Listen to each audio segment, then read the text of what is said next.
आप लोगों को पता होना चाहिए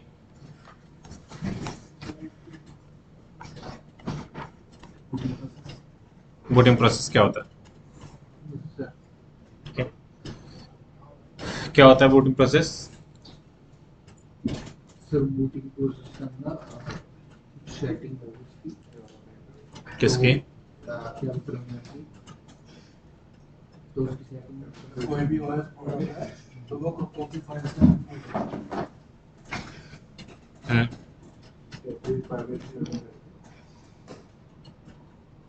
जहाँ पे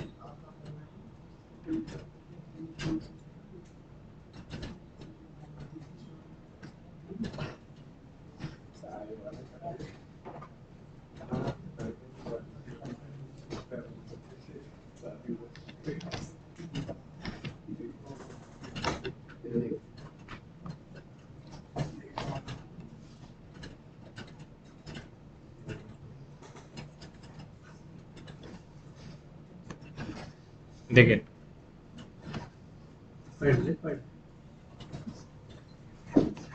तभी विधायक मान लेता हूँ।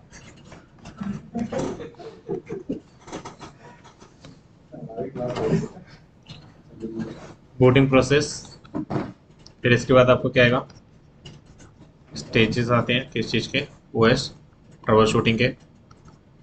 फिर इसके बाद अब यहाँ पे जो मैं लाइन लिख रहा हूँ ये वाली लाइन जरूरी नहीं है आपको सारी की सारी पता होनी, मतलब कि यहाँ पे बताई जाएगी, आपको कुछ खुद से भी R&D करनी पड़ेगी।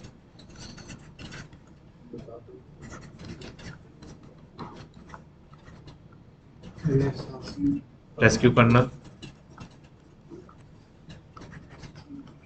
Rescue mode,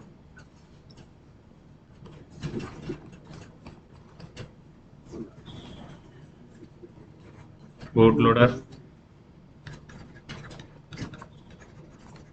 boot menu,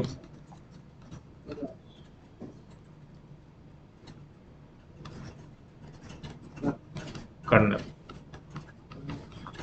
init RD, या फिर आप इसको क्या बोल सकते हो, init ram file system FS, image plus shell क्या होता है, operating system, single user mode. फिर इसके बाद आपका क्या आएगा, रेस्क्यू कर्नल, फिर दोबारा रेस्क्यू मोड, फिर आपका मदरबोर्ड प्लस फ्रेमवेयर। ये सब होने के बाद आप क्या करते हो, बायोस सिस्टम सुनते हो, FI ये अपडेटेड है बायोस का, plus MBR concept plus again boot loader concepts.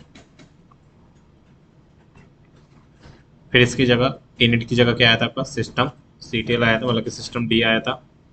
System D को चेक करने के लिए कौन सी कमांड यूज होती है, सिस्टम CTL जो सर्विस को स्टार्ट और स्टॉप करता है, उसी को आप क्या बोलते हो, रन लेवल। ठीक है, रन लेवल और टारगेट ये आपके वर्ड किस में यूज हो रहे थे, आउटडेटेड वर्ड है। इसकी जगह क्या आ गया आपका, सिस्टम D और सिस्टम CTL आ चुका है। और मेन फाइल आपकी कौन सी चेक होती है, ATC FS टैब, ये वाली फाइल होती है। अगर सब कुछ ठीक रहा तब आपको क्या मिल जाता है, लॉगिन स्क्रीन आती है। मतलब कि जब मशीन को ऑन करते हो इन सब जगह से होते हुए मशीन आपकी निकलती है। क्लियर है?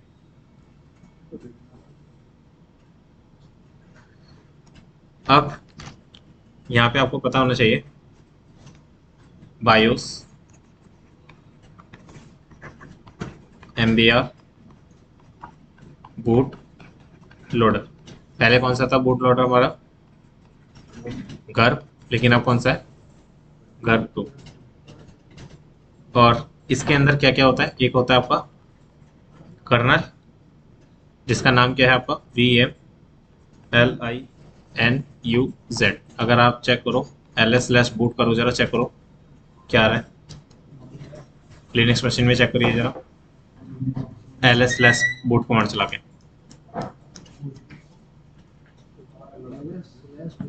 तो मैं पहले भी चला करो तो फिर से।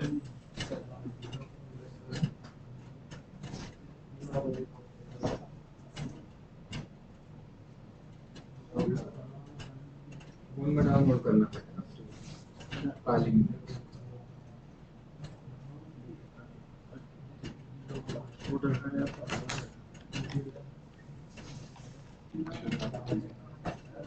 सर मेरे काली में ना प्रॉब्लम आ रही फाइल बना हुआ है उसमें ना कीबोर्ड नहीं देखिए ये भाई इधर ls/boot क्या आ रही है, gub2 आ रहा है। और ये देखो मैंने जो बोला था विम लिनक्स LINUZ क्या बोल रहा है, 0 रेस्क्यू मोड एक अलग आ रहा है 5.1.4.0 और ये वाली लाइन, ठीक है। फिर इसके बाद आप देख रहे हो init RAM fs आ रहा है। यहाँ पे अगर आप गौर से देखोगे ये वाली जो लाइन है आपकी init RAM fs इमेज, ये चीज़ और ये चीज़ यहाँ तक पूरी सेम है। डॉट इमेज मतलब कि आपका ये रेस्क्यू मोड में आ रहा है, ठीक है। अगर आप इसको एक बार रिबूट मार दो और ये वाली लाइन याद रखना, रेस्क्यू और ये वाला नंबर थोड़ा बहुत स्टार्टिंग का F00 और ये वाला कौन सा है 5.1.14।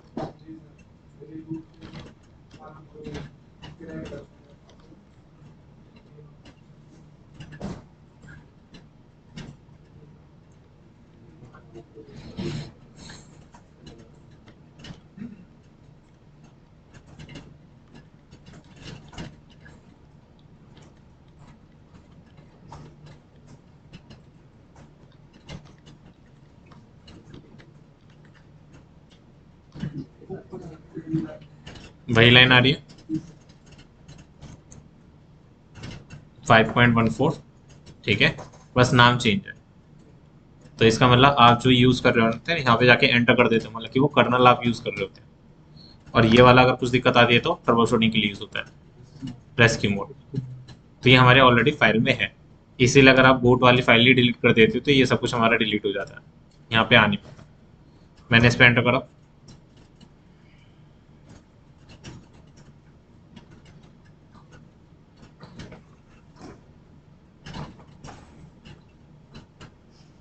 घोड़े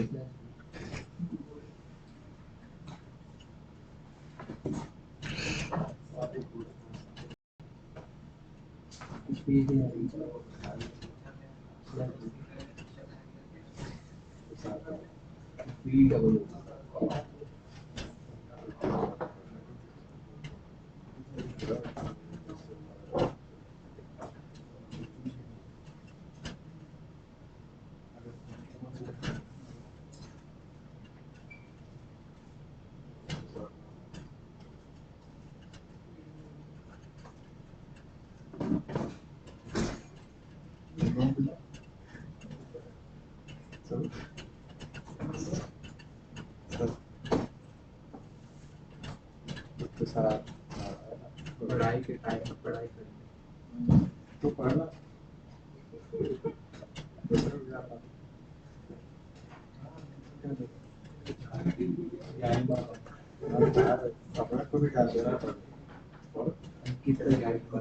शांत रहिए।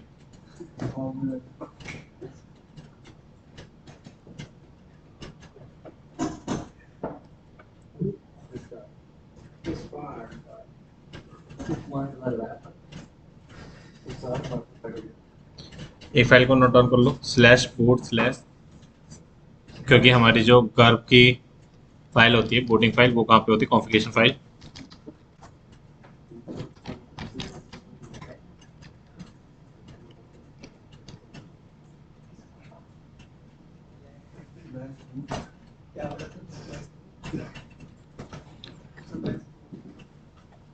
बूट फोल्डर के अंदर गर्भ2 फोल्डर है, उसके अंदर गर्भ.config वाली फाइल होगी CFG घर के अंदर गर्भ2 के अंदर।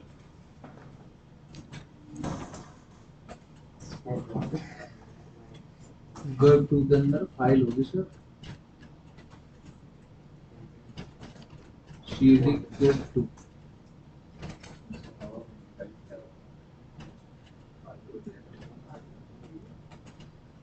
क्या सर, एक बार बता दो।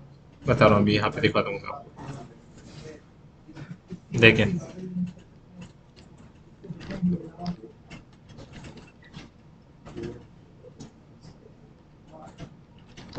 कैट स्लैश बोट स्लैश गर्भ 2 के अंदर गर्भ dot CFG।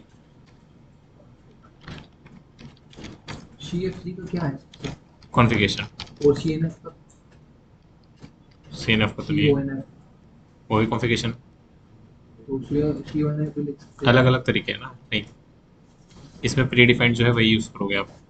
Second, CD boat के अंदर गए, LS करा, CD गर्भ के अंदर गए,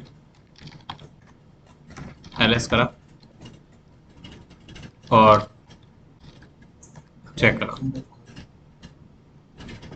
यहाँ पे आप देखोगे इसका सिर्फ रीड राइट एग्जीक्यूट है और कुछ नहीं है। तो अब हम CD कैट गर्भ डॉट CFG, तो हमने इस फाइल को ओपन करके चेक करा। इसमें कुछ बैश स्क्रिप्टिंग वाली फाइल है, ठीक है, जो हमारे एक्शन परफॉर्म करती है कि एंड कैसे हो रहा है, कैसे स्टार्ट हो रहा है, सब कुछ। तो इस फाइल में हमें कुछ भी चेंजेस नहीं करने, बस आपको पता होना चाहिए कि ये फाइल क्या है। चाहे आपको सेल स्क्रिप्टिंग अच्छे से आ जाएगी या फिर काफ़ी अच्छा एक्सपीरियंस हो जाएगा, तब इसको आप मॉडिफाई करके अपने अकॉर्डिंग भी चेंजेस कर सकते हैं।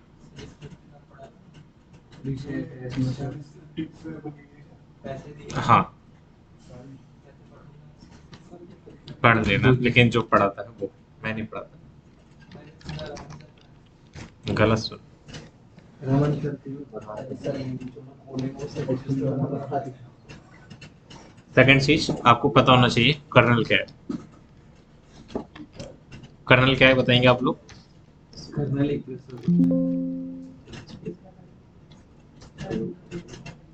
वर्जन किस चीज को?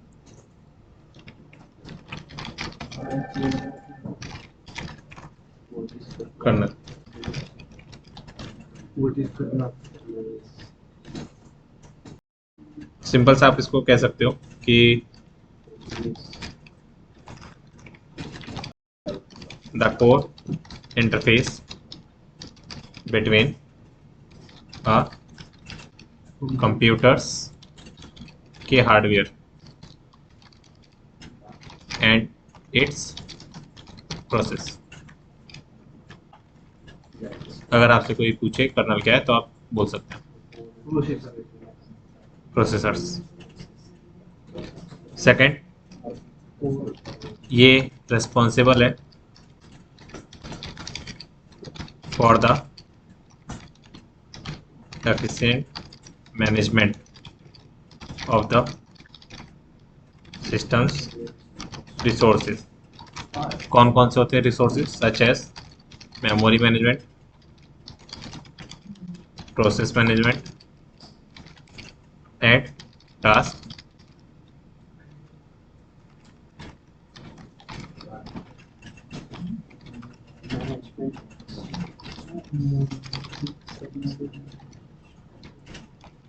में टाइप भी दे रखे सर, टाइप तो करना है, and disk management. Micro kernel भी हाइब्रिड करना है। फिर VM linuz file is the name of Linux kernel executable। By other word आप क्या कह सकते हो इसे? It's a compressed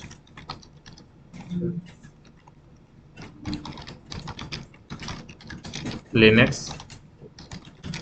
kernel and it is bootable।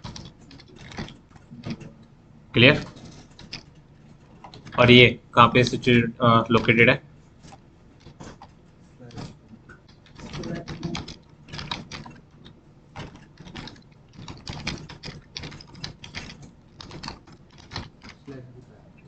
Colonel समझ में आ गया क्या होता है? Yes. ठीक है, और इसका काम क्या रहता है? ये सब जो स्टार्ट होता है वो तो क्योंकि इंटरव्यू क्वेश्चन में आपसे हमेशा पूछा जाए कर्नल और सेल क्या होता है, तो ज़्यादातर लोग क्या समझते हैं कर्नल और सेल एक ही है। बहुत काफ़ी डिफरेंस है। कर्नल आपके सामने पता चल रहा है कर्नल क्या है। स्टार्ट और शट डाउन हो, सर उसके बीच में जो बात करेगा ये हार्डवेयर कंपोनेंट्स को, मेमोरी मैनेजमेंट को, ये सब देखता रहता है। लेकिन जो शेल होता है, आपके शेल याद करो, bin bash, no login shell, Z S S shell, तो इंटरफेस होता है कमांड्स को रन करने का, बाकी अदर टास्क को परफॉर्म करने का। ठीक है, वो कर्नल का भी इंटरफेस होता है। कर्नल का इंटरफेस वही है जो हम घर पे जाके वैसे चेक करेंगे, वो जो उसको ही यूज़ कर रहे हैं। फाइल्स एडिट करते हैं वैसे कर्नल फाइल एडिट करते हैं, जब हमने पासवर्ड रिसेट किया था उसका, हाँ। वो जो फाइल थी नहीं, वो आप कर्नल की फाइल एडिट नहीं कर रहे, वो आप कॉन्फ़िगरेशन फाइल एडिट कर रहे हो उसका, बूट लोडर का। बूट लोडर अलग है, कर्नल अलग है। ठीक है, एक एरर आता है कर्नल का, पैनिक अटैक, कर्नल का। हाँ, वो वो कर्नल पे होता है। वो कर्नल पर होता है, क्योंकि हमने उसकी फाइल में जो ये इमेज वाली, अगर आपने इसको ही डिलीट कर दिया तो पैनिक पैनिक अटैक आ जाएगा, क्योंकि वो इसकी वजह से पैनिक अटैक। बस यही है मेन, किसी ने कॉन्फ़िगरेशन में चेंजेस करी है या फिर उसको रीड राइट एग्जीक्यूटेबल नहीं बनाया तो।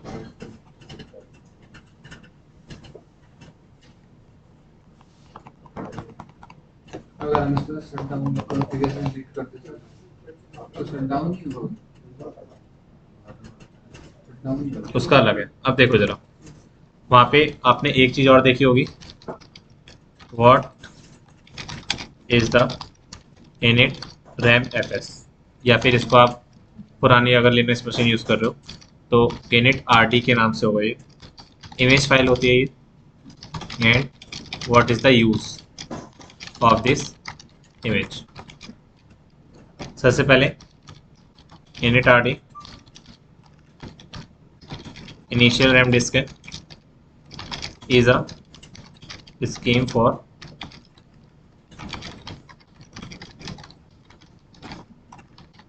Temporary root file system. अब ये रूट फाइल सिस्टम आप कौन सा समझ रहे हो?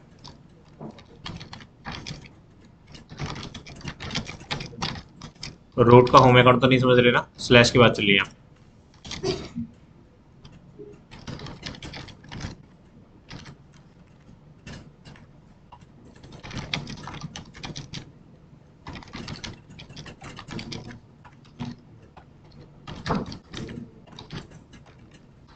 ठीक है, सेकंड जो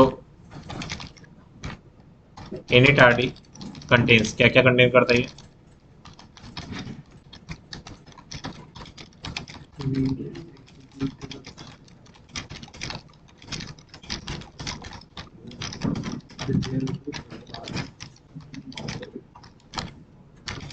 after which the init rd ram disk is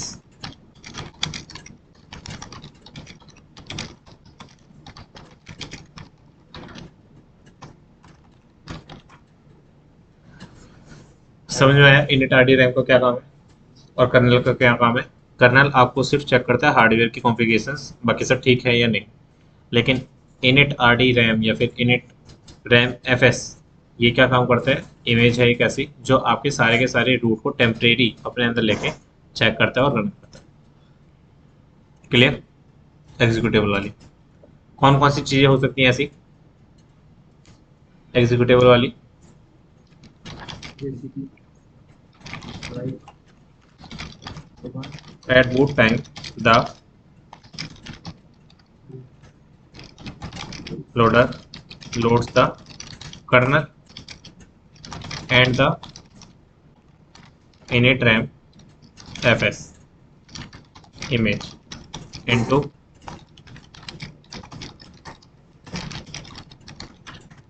colonel start हो जाता है। फिर init rd provide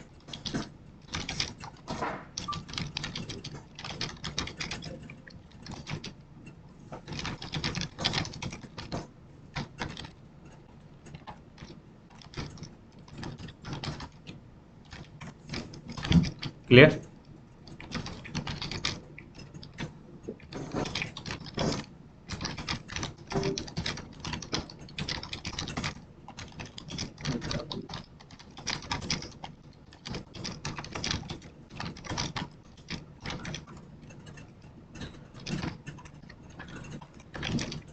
लास्ट आपका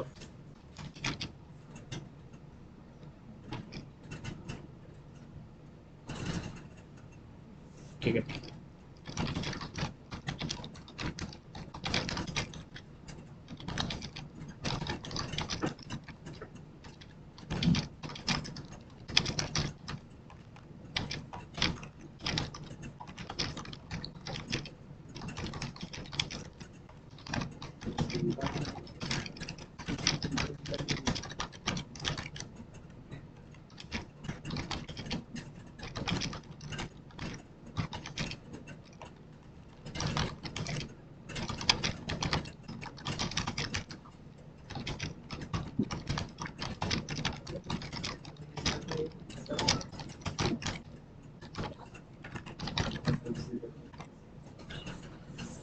इनिट रैम एफएस का मतलब समझ में आया?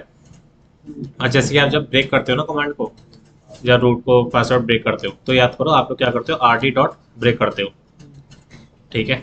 फिर उसके बाद उसमें जाते हो स्लैश सिस रूट करते हो, सी एच रूट करते हो, मतलब कि आप यहाँ पे इनिट रैम एफ एस वाली चीज़ यूज़ करते हो, ना कि कर्नल को यूज़ कर रहे हो। कर्नल क्या है, एक ऐसा प्लेटफॉर्म है जिसके ऊपर ये सब चीज़ें आपकी रन हो रही है। बूटिंग प्रोसेस पूरा हो गया, आपको बूट मेन्यू लिख के आ गया, मतलब कि आपका कर्नल क्या है, ठीक है। जैसे ही अगर आप एंटर करते हो रेस्क्यू मोड में जाते हो, अगर आप पहले वाले मोड में जाओगे कर्नल खराब है तो वो ऑन नहीं होगा, ठीक है। लेकिन अगर आप रेस्क्यू मोड में जा रहे हो, फिर उसके बाद जो भी चेंजेस कर रहे हो, इसका मतलब आप इनिट रैम में जाके चेंजेस कर रहे हैं। क्लियर? ये सब तो है ओएस का पार्ट। ये ओएस का पार्ट है, कर्नल हो गया हार्डवेयर का। हार्डवेयर का पार्ट। अगर कर्नल ठीक नहीं होगा मतलब प्लेटफॉर्म हो गया, हाँ, उसके ऊपर ये सब चीजें काम करती ये सब चीज़ें काम है। सपोज करो आपका कर्नल खराब हो गया, तो उसको आप ठीक कर सकते हो, मतलब कि हम कल जो है कर्नल को खराब कर देंगे, कर्नल की फाइल डिलीट कर देंगे मेन की, फिर उसको आप तब भी ठीक कर सकते हो, मतलब कि आप इनिट रैम जो दूसरा कर्नल है टेम्परेरी वाला, मतलब कि रेस्क्यू वाला, उसमें जाके आप फाइल को दोबारा डाल लो। कौन सी फाइल को डाल लो?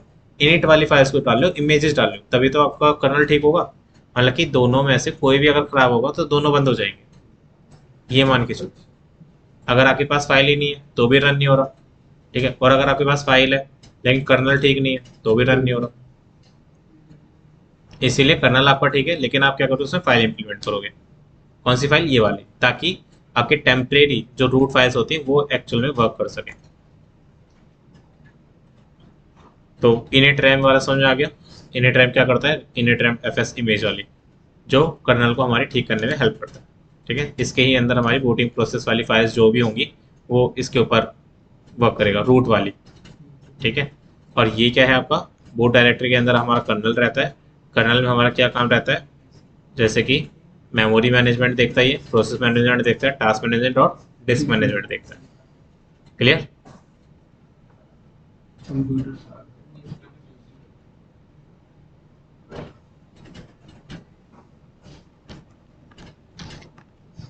फिर इसके बाद अगर हम स्टेप्स की बात करें तो पहला स्टेप्स आपको क्या होता है,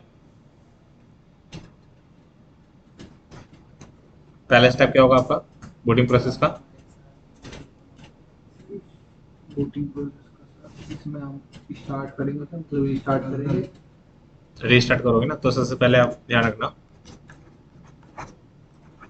हार्डवेयर बूट होता है, जिसको आप पता है क्या नाम देते हो? सबसे पहले ये है जो चेक करता है हार्डवेयर डिवाइसेस आपके एक्टिव है या नहीं, ठीक है। सेकंड आपका MBR, मास्टर बूट लोडर, जो आपको बताता है कि आपकी मशीन में कौन से ऑपरेटिंग सिस्टम है। थर्ड आ जाता है आपका बूट लोडर, इसमें आपके पास यहाँ से आपकी इमेज आती है लिनक्स की। कॉमन सी बात है, अगर विंडोज़ का होगा तो ये वाली इमेज नहीं आएगी, कोई और से आएगी। तो इसलिए यहाँ पे आपको पता चलता है कौन सा ऑपरेटिंग सिस्टम। है। एडिट कर सकते हैं नहीं, अगर वो अपने साथ में उठ रहे हैं। हाँ, क्योंकि जब हम वो करते हैं ना एक ही पीसी में जो दो विंडो डालता है डुअल बूटिंग डुअल बूटिंग। तो जब विंडो को बूट लोडर अलग होगा, लिनक्स का अलग होगा, पर जब हम डालते हैं तो लिनक्स वाला बूट लोडर ऐसा दोनों के लिए काम करता है। हाँ उसमें दो चीजें डालते हैं, तो उसने तो विंडो वाले को हटा दिया बूट लोडर, कोई इसलिए पूछ रहा नहीं कर सकते आप इससे। फिर इसके बाद ये होने के बाद हमारा कहाँ पे आएगा, फिर से बता रहा हूँ, कर्नल की जिम्मेदारी क्या है, मॉनिटरिंग करना, मतलब कि सारी चीज़ें देखना, प्लस आप इसको कह सकते हो जो इनिट रैम वाली जो चीज़ है वो कर्नल इसको क्या करता है, प्ले करने में, एग्जीक्यूटेबल करने में हेल्प करता है, क्योंकि जब तक कर्नल ठीक नहीं होगा तब तक आगे का काम नहीं होगा। कर्नल आका पुश करता है इनिट रैम वाली इमेज। फिर फोर्थ कर्नल, बताइए इसके बारे में क्या, ये SYSTEM सिस्टम डी, इसी से सारी की सारी चीज़ें आपकी क्या होती हैं, चेक हो जाती हैं, RAM, CPU, OS operating systems, LS CPU, सारी की सारी चीज़ें इसमें हो जाएगी। फिर फिफ्थ पे आपका क्या आ जाता है, इनिट आ जाता है, या फिर इसको आप क्या बोलोगे, सिस्टम डी।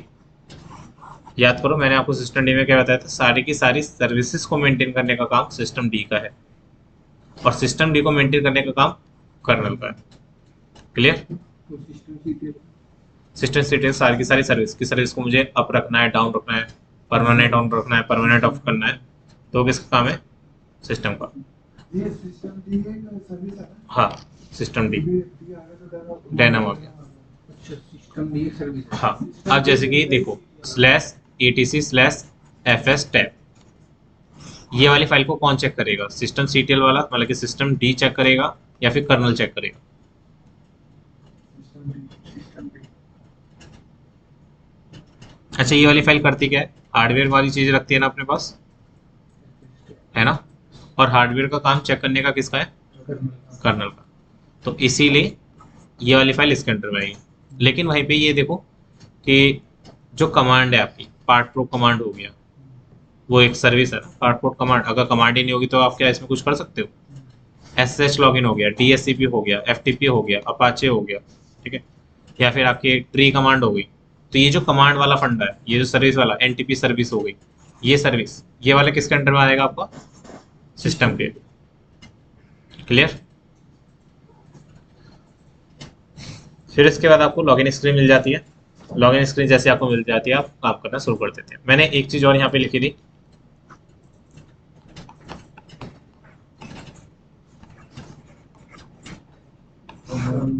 ये क्या होता है,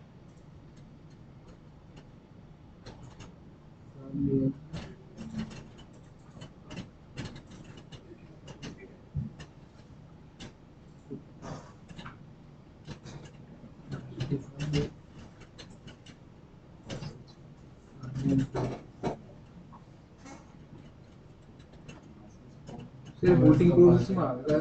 OS का पार्ट है बूटिंग प्रोसेस में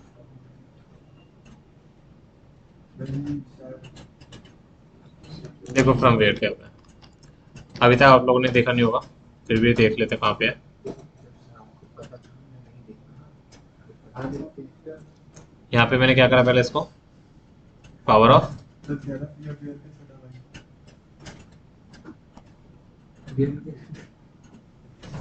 फिर इसमें मैंने क्लिक करा, क्या लिख आ रहा है, welcome to firmware power of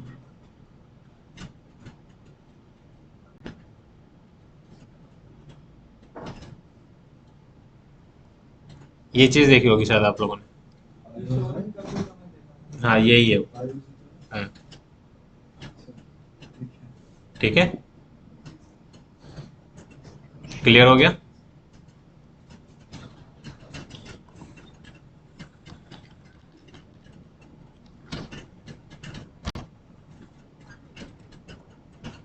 फिर आप जब पावर ऑफ या पावर ऑन करते हैं तो सबसे पहले क्या एक्टिव होता है,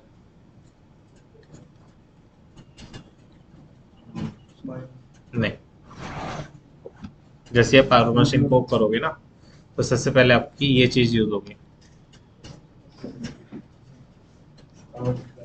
पावर सप्लाई। फिर इसके बाद आपका क्या होता है,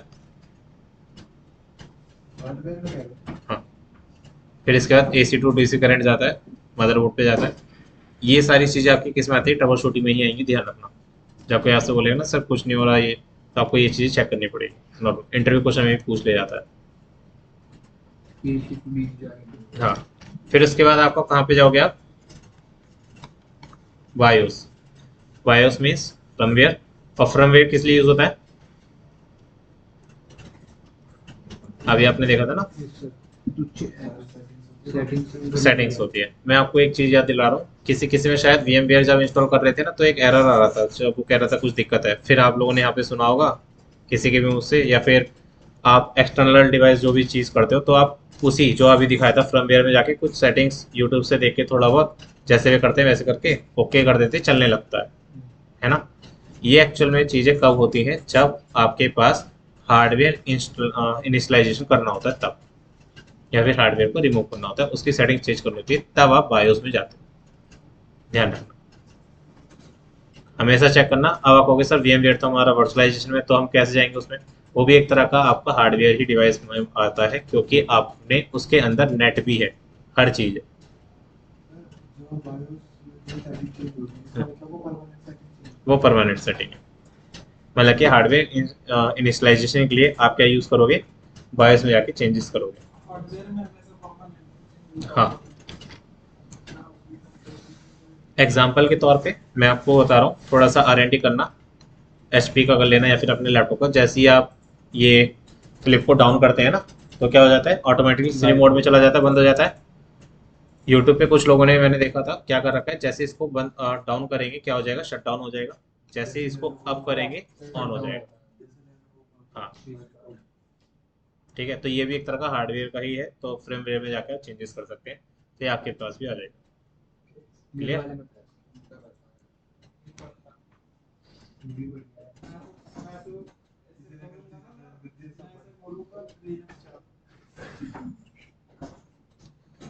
और जो इसमें इंपॉर्टेंट की पॉइंट्स है, बायोस का मतलब क्या होता है, फुल फॉर्म बायोस की। हाँ, और ये परफॉर्म किस पे करता है, पोस्ट पे करता है, बेसिक इनपुट आउटपुट सिस्टम। और ये परफॉर्म किस पे, पोस्ट पे करता है, POST। और पोस्ट का मतलब क्या है,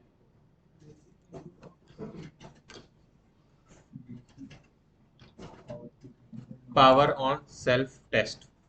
ध्यान रखना, सेल्फ टेस्ट, क्योंकि ये अपने आप को ही टेस्ट करता है, कुछ भी अगर दिक्कत आएगी तो आप।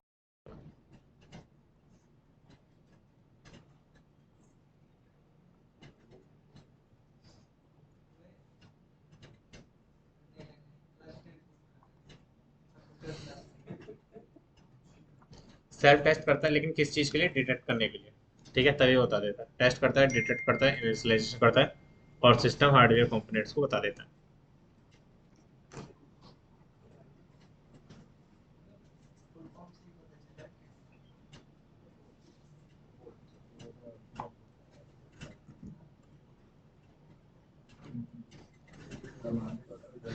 बायोस में जाने के बाद फिर उसके बाद आप किस में आ जाते हो, नहीं, ये वाला वर्ड सुना होगा आप लोगों ने, ये क्या होता है, CMOS, ये भी एक तरह से BIOS का लग रहा है। ये एक इम्पॉर्टेंट पॉइंट है यहाँ पे। सीमोस जो है ना, बैटरी का पार्ट है, अगर आपका शट डाउन भी है ना लैपटॉप, तो भी ये हमेशा एक्टिव रहता है। ध्यान रखना ये चीज, इसी के ही अंदर आपका टाइम और डेट रहता है। तो टाइम और डेट का क्या, ये बंद नहीं होता, अगर ये बंद हो गया ना समझ लो लैपटॉप खराब है, क्योंकि बैटरी से हिट करता है डायरेक्ट। ध्यान रखना, कहते नहीं सीमोस बैटरी खराब हो गई है, हाँ छोटी सी जो चिप होती है उससे। हाँ, सीमोस सेल, उसके ऊपर पेस्ट लगाया जाता है, सिलिकॉन पेस्ट, वो अब तो पता ही होगा ये सब चीजें, है ना। ठीक है, सीमोस। बैटरी के ऊपर वर्क करेगा। अब यहाँ पे बहुत ही इंपॉर्टेंट पॉइंट है, वो सुन लो। बायोस जो है वो कॉपी करता है ROM, रोम को रैम में। ठीक है। जब आप राइट कर देते हो ना, कहते नहीं हो कि अभी टेम्परेरी सेव है, परमानेंट सेव करना है, तो जैसे आप कंट्रोल एस करते हो तो ये किसका काम आ जाता है, वायर्स का काम आ जाता है, जो आपको रीड ओनली मेमोरी को, नहीं, रीड ओनली मेमोरी को राइट कर देता है रैम में। वो तो टेम्परेरी मेमोरी होता है। कौन सी? रोम होते हैं ना परमानेंट। जो इसके अंदर रहती है 16 GB के अंदर, जो हमारी सी लैंग्वेज नहीं। इसमें तो क्या चीज होता है रैम में। रैम में कैचेस नहीं होते। रैम में जो हम परफॉर्म कर रहे हैं इस टाइम वो रैम पे काम करेगा। हाँ, और जो हम सेव कर रहे हैं वो रोम पे काम करेगा। तो जो सेव कर रहे हैं वो परमानेंट मेमोरी होगी। तो वैसा ना। लेकिन उसके कैचेस भी तो बनेंगे ना, हाँ। कैचेस की बात चली यहाँ पे। तो वो कैचेस को मैं परमानेंट सेव करने की बात कर रहा हूँ वहाँ पे। वरना पूरी पूरी फाइल दोगे तो 1 TB अलग है, उसको थोड़ी ना तुम 16 GB रैम में डाल दोगे। ठीक है, चलिए ये भी हो गया। रोम पर है ना। हाँ, सीमोस क्या करता है, होल्ड करता है स्मॉल डेटा को। और डेटा कौन सा रहेगा आपका, मेटा डेटा, जो बैकअप करने के लिए यूज होता है ना, मेटा डेटा, उसको। ये शायद 256 का होता है, 256 बाइट्स का।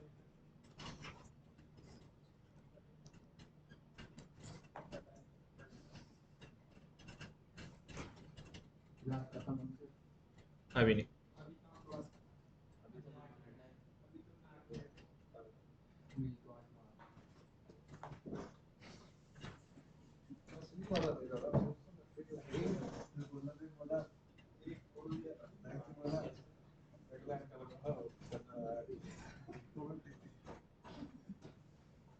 अब एक और चीज, एमबीआर आपने पढ़ा है ना। एमबीआर क्या करता है, हमारे हार्ड डिस्क को,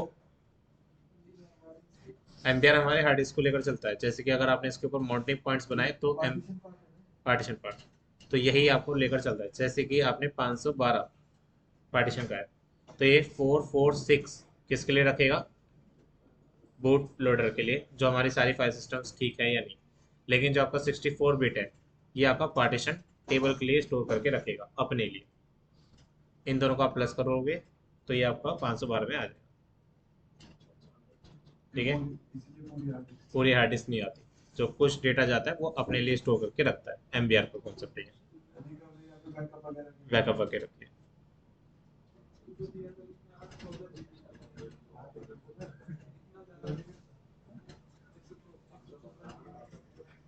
और इसमें एक और चीज, दो जो है, 2 बिट्स जैसे कम पड़ रही है, ये एरर चेकसन के लिए यूज होता है, एरर डिटेक्शन के लिए। ठीक है, मतलब कि आपके ये 3 पार्ट में डिवाइड होगा। अगर आप एक पार्टीशन बना रहे हो तो 3 पार्ट में डिवाइड होगा। पहला कौन सा, बूट लोडर बोल देते हैं डायरेक्ट, दूसरा पार्टीशन टेबल, और तीसरा एरर डिटेक्शन। ठीक है, एमबीआर वाला पार्टीशन दिखता है नहीं दिखता वो वाला। इधर रिकवरी का दिख जाएगा पर वो हाँ, उसका यही काम है। फिर उसके बाद हमारा कौन सा स्टेप आता है, बूट लोडर। बूट लोडर क्या करता है,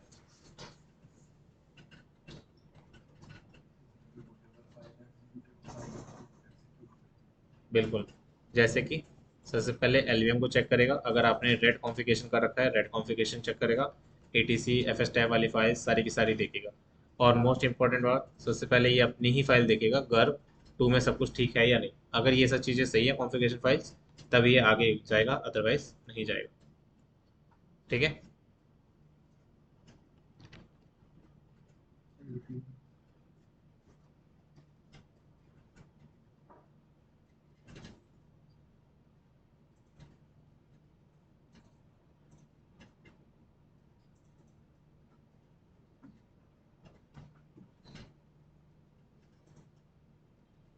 फिर इसके बाद आपका आ जाता है colonel stage.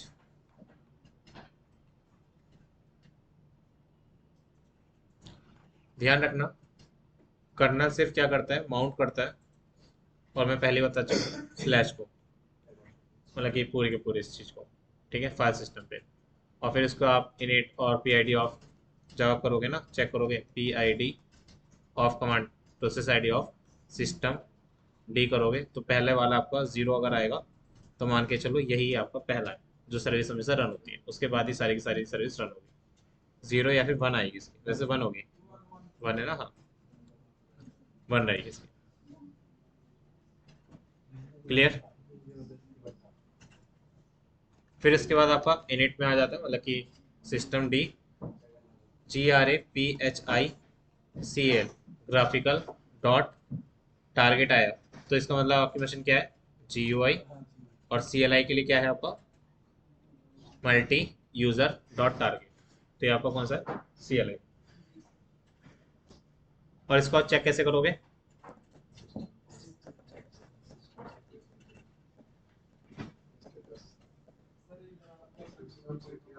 System CTL gate default, तो आपको पता चल जाएगा आपकी मशीन कौन सी है। इसमें दो तरह के होते हैं, दो फाइल